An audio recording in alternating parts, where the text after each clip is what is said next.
이 시간 먼저 말씀을 듣기에 앞서서 성경 말씀을 공독하는 시간 갖도록 하시겠습니다. 이 시간 보실 하나님의 말씀은 사도행전 28장 30절부터 31절까지의 말씀입니다.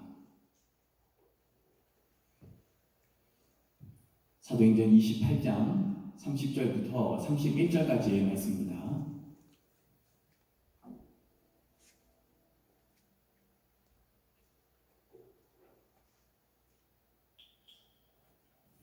다시 말씀은 제 대표로 봉독해 올리겠습니다. 바울이 온 이태를 자기 셋집에 머물면서 자기에게 오는 사람들을 다 영접하고 하나님의 나라를 전파하며 주 예수 그리스도에 관한 모든 것을 담대하게 거침없이 가르치더라. 아멘. 할렐루야. 이 시간 금요예배에 참여하신 여러분을 축복합니다. 이 시대의 영어는 참 많은 곳에서 쓰이고 또 오늘날 꼭 익혀야 하는 외국어라고 볼 수 있을 것입니다. 때문에 한 조사 업체에서 이와 관련해 한 가지 흥미로운 조사를 진행한 적이 있었는데, 그것은 성인들이 영어 회화학원을 등록한 뒤에 얼마나 꾸준히 가는지에 대해서 조사를 했던 것입니다. 근데 놀랍게도 이렇게 학원을 등록해서 꾸준히 다니는 평균 기간이 대략 1개월하고 16일 정도 되었다고 합니다. 그러니까 대략 45일 정도 학원을 등록해서 갔다라는 것이죠. 때문에 저는 이러한 내용의 통계가 굉장히 흥미롭게 다가왔었습니다. 왜냐하면 분명히 영어는 중요하니까 또 그 사실을 알아서 학원까지 등록한 것이니까 당연히 오래 다닐 것 같았기 때문인 것이죠. 하지만 의외로 많은 이들이 한 45일 정도 지나면 이러한 처음의 다짐을 포기하게 된다라는 것입니다. 때문에 개인적으로는 이러한 내용을 보면서 생각보다 무언가를 꾸준히 한다라는 것은 정말로 어려운 일이구나, 어떤 이런 생각을 갖게 되었던 것 같습니다.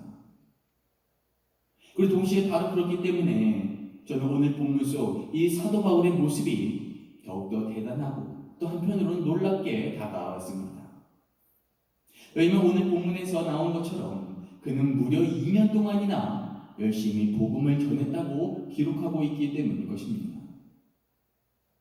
우리가 말씀을 읽어서 알 수 있듯이 오늘 본문은 바울이 로마에 도착하였을 당시 로마에 살고 있는 유대 지도자들을 대상으로 자신들을 향한 오해와 또 복음에 관한 미움을 전하고 있는 장면입니다. 그래서 앞서 전해드린 것처럼 바울은 이곳에서 약 2년여 동안 열심히 사람들에게 복음을 전했습니다.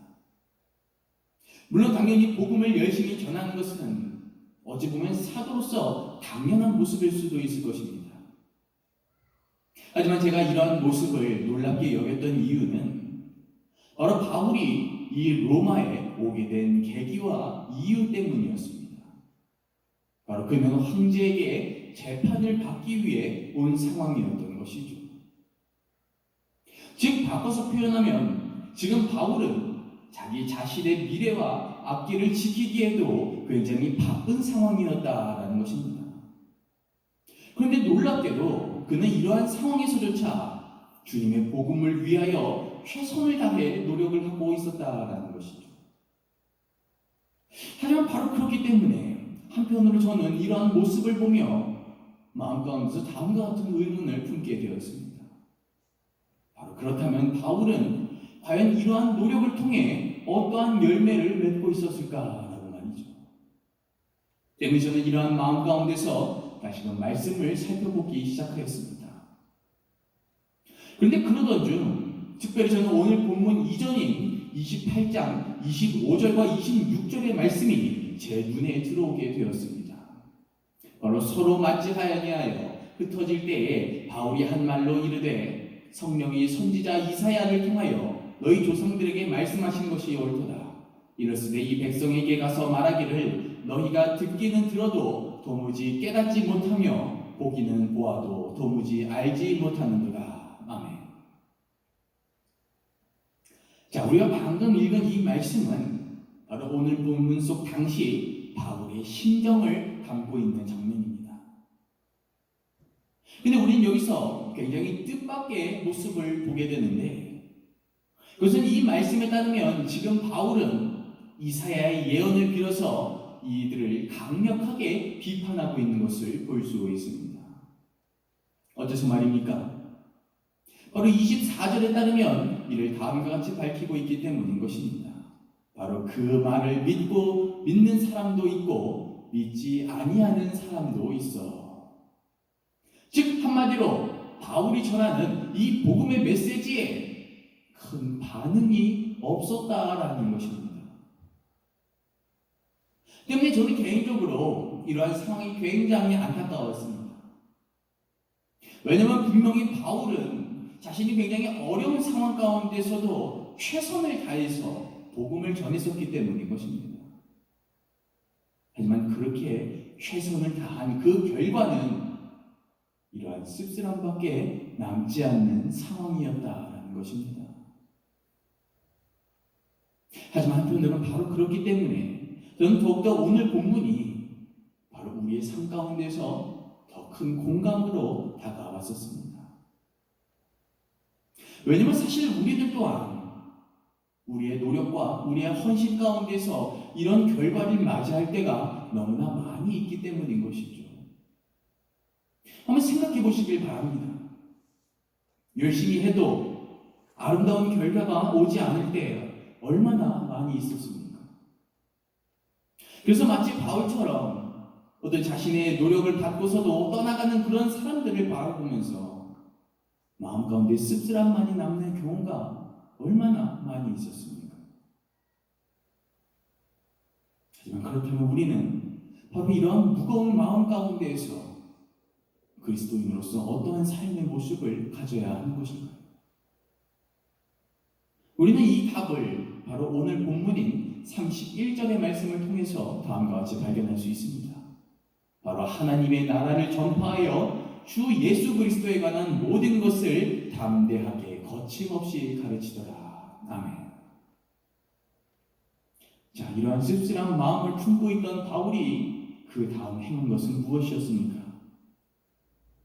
결국 그가 한 것은 단 한 가지였습니다.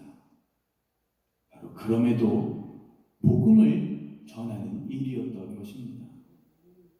바로 그에게 주어진 2년여의 시간여 동안 말이죠. 때문에 저는 이러한 바울의 모습을 보면서 문득 마음 가운데 이러한 생각을 갖게 되었던 것 같습니다. 바로 지금까지 내려온 이 땅의 모든 신앙의 유산은 이러한 자들을 통해서 이어져 내려오고 있었구나라는 말입니다. 씁쓸했지만 안타까웠지만 그래도 멈추지 않고 복음을 전했고 이러한 바울과 같은 자들을 통해 신앙은 오늘날 우리들 자신에게까지 이어져 내려올 수 있었다라는 것이죠. 때문에 저는 오늘 본문이 바로 이러한 사실을 다음과 같이 전해주고 있다고 말씀드리고 싶습니다. 바로 신앙의 열매는 실망에도 한 번 더 움직이는 자에게 주어지는 것이다 라고 말입니다. 즉 내 노력과 어떤 실패와 안타까운 결과를 바라보면서도 그럼에도 한 번 더 움직이는 자에게 모든 신앙의 열매는 허락될 수 있다는 것입니다.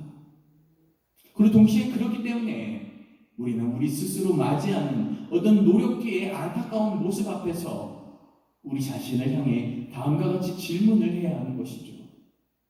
바로 나는 이러한 결과를 바라보며 소망을 잃고 포기할 것인가? 아니면 한 번 더 나아갈 것인가?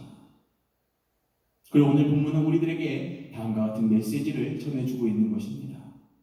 바로 한 번 더 실패를 넘어 걸어가라 라고 말입니다. 왜냐하면 바로 하나님의 이러한 놀라운 역사는, 하나님의 놀라운 신앙의 열매는 그 실패 뒤에서 우리를 기다리고 있기 때문인 것이죠. 그러니 우리 이제 다 함께 주가 보이신 생명의 길이라는 찬양 부르시면서 안타까운 우리의 삶의 모든 현실 가운데에서도 한 번 더 도전하여 놀라운 아름다운 신앙의 열매에 다다를 수 있도록 우리 다 함께 주님 앞에서 새로운 믿음의 결단을 내리는 시간 갖도록 하시겠습니다.